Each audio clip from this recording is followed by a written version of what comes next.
Bum bum bum. Like that. Cool, so we've got the audio recorded, and now if we edit it with L1 and square, then you get the slice editor, and you can get these into the general area, and then we copy that, and then edit it, and move these handles with X.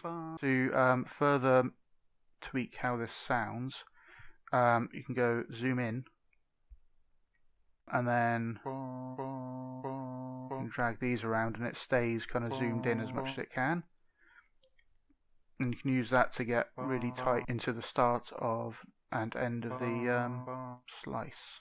Okay, so now we want to turn it into an actual instrument, so instead of sound effects we put it onto instrument mode, then we go to the options tab and make sure slice key tracking is on, so it shows you the note that Dreams thinks it is, because it just defaults to C4.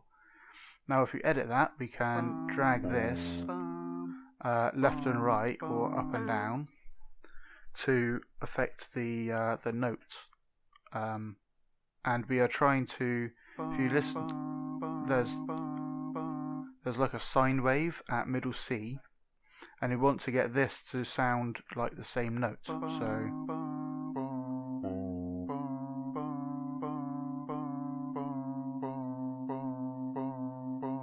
maybe something like that, and it kind of affects how this sounds, but it's actually it kind of uses an inverse calculation on that to say actually this is a higher note than C because you had to lower the sound of it to make it sound like C, and now it knows it's E4.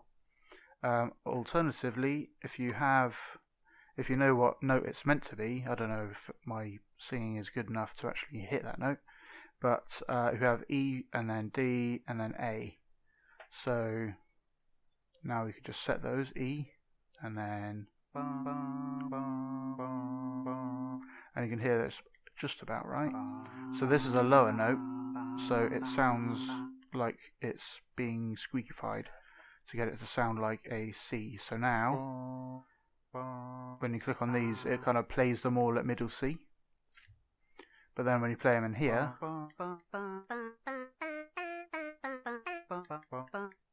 so if we played, if we copy these notes by making a copy of that and then putting that on top of there, then that keeps the original notes but keeps the new instrument. So that used the original recordings. If I play it, it's playing the top one, middle one and bottom one in the same order. But you can also, if we played a different note, then it'll use that note and tune it up a bit. So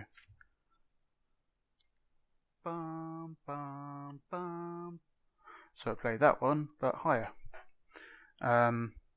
Cool. So that's how you do that. If these were shorter, and the slice playback mode is on sustain, so you can hear it stops when the note ends, but if you have it on once, then it plays all the way through every time. So if you had them all closer together like this, they'd all overlap each other,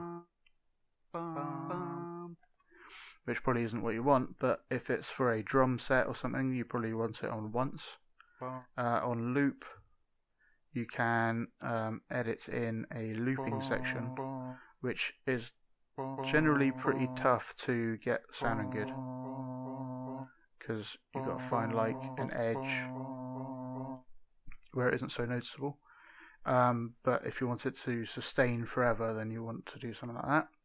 And ping pong kind of bounces between those, but again you kind of tend to get these artifacts when it hits either end without copious amounts of editing, but it can work well. I'd like to thank the Common People, Jack Power, X Cantaloupe and all of my other supporters for making this tutorial possible. Thanks for watching. If you'd like me to continue making these tutorials and helping creators across the internet, you can find out how to support me in the link in the description. Thanks for your consideration, and I'll see you in the next one.